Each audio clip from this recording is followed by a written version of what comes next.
Well, hello again. I'm back. And so let's start talking about what applied research means. The two videos you just saw, I think, really outline some of the core ideas of doing research. And keep those tucked away in the back of your head because we're going to expect you to follow those ideas. So go over them a couple of times if it's not clear in your head how that stuff works. But let me start adding something about applied research. Now, applied research is going to be about finding solutions to everyday problems at work. So that's compared to, say, theoretical stuff. Theoretical stuff can be something like string theory. A lot of research going on into that area. Or it can even be about theoretical stuff, can even be about emotional well-being. How do we get it? How do we lose it? How does it work? Those are very general and important questions, obviously, and they're not directly applied. Here, let me give you an example. Let's talk about how to reduce anxiety when you're on a rock bluff. Well, so to make that applied, we want to talk about, when's it better? Is it better to talk to somebody about anxiety before they start climbing? Is it better to be ready to provide them with some kind of emotional support when they're partway up, or should we have them climb 100 feet and then start helping them to deal with anxiety, sort of get them immersed in the experience so they can feel a little bit of anxiety, and then we help them get over it. Those are more applied questions. For another question we might want to ask that's applied is, how do we prompt people to give more money to charities? And there's actually a really simple and interesting answer to that because research was done on that. And they found out that the best way to get people to give more to charities was when you did one of two things. Well, did two things. First of all, what you could do is send people a letter, but give them something. So, you get those letters and they've got the stickums in the corner where you've got your addresses. Or they give you some cards that you can send to your friends for Christmas.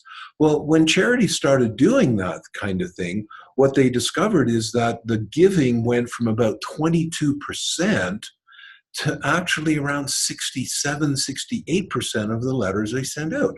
That's phenomenal.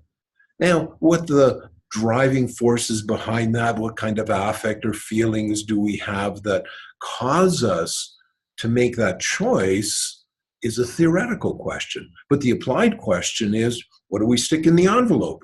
Well, put in some little gifties and people will give more. Another thing that we discovered that people will give more or get involved in a cause is if you can actually provide them with signatures and say, hey, we want you guys to help us with the trail development cause. And look, here, I've got a list of 55 people who live within, say, 10 miles of your place that are all interested in this. And the more signatures you have on that, the more likely people are to get engaged or want to get engaged for doing something to help with that cause. So we can also look at how to motivate employees. Well, there's a lot of theoretical research that goes on about human motivation. What drives our behavior? Why do we do things? Why do we try harder? Why do we try less? And it's fascinating stuff. And then we can also do it in an applied sense. And that's where we go into an organization and say, okay, what's the specific situation in this company that's influencing motivation? Is it a pay factor? Some companies can't pay very much money. Well, if money is a motivator, which, by the way, it is, and it's a big motivator, well, what else can we do? If they don't have money, we can't pay people more. What else can we do to motivate them? And more specifically, what can we do in this particular context? Um, Something else that's very applied and straightforward. How do you design a console so that people will be able to work better and produce more units? Say, for instance, you're making ski goggles. Well, what kind of consoles should people have so they can produce more ski goggles more quickly and more comfortably? Well, let's look at some potential problems. And there's really two main ones that you want to be looking at. One of them is an ethical consideration. When you go into a company, your company, because that's where you're ultimately going to go with doing this applied research, or at least if you happen to not be employed at the moment, a friend's company, people sometimes feel like their privacy is being invaded when you start asking them questions. They just don't feel comfortable talking about what they really think. So you've got to provide some kind of protection for them so that when they do answer a survey or a questionnaire or you interview them, they go, okay, this is going to be private, and what I say and what I express, really, nobody's going to be able to identify that with me. That's a big deal. We'll show you how to do that, and it's important to keep in mind. And there's two other things that you need to keep in mind generically about applied research, and that's the difference between validity and reliability. Now, some of you may know this, of course, already, but if you don't, here's how it works. And for those of you who do, here's a quick review. Validity is about measuring what you think you're trying to measure.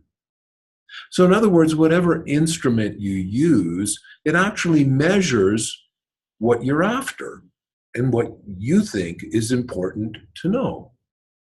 Reliability is that you use an instrument, an interview, or a survey that will measure the same thing each and every single time that you use it in the same context.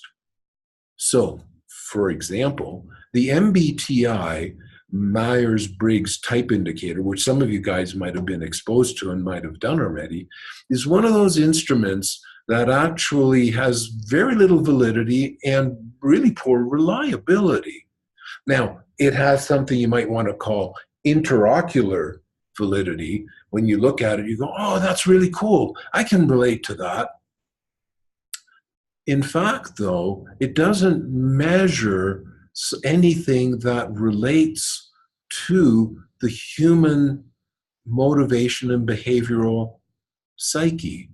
What it does is make for a great workshop tool. And the reason it works so well is that when people fill it out and then they do exercises afterwards, the way the survey is worded is it constrains what you think about. It frames the core pieces to focus on.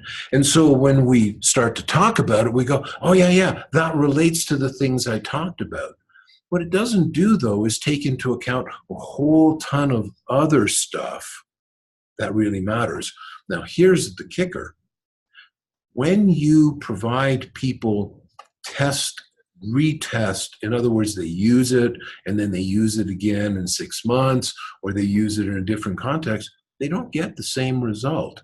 So it's not a reliable instrument. You can't count on it, for example, to do what you really want it to do. So when we're putting together an applied research study, we really want to make sure that the instruments that we use are both reliable and valid.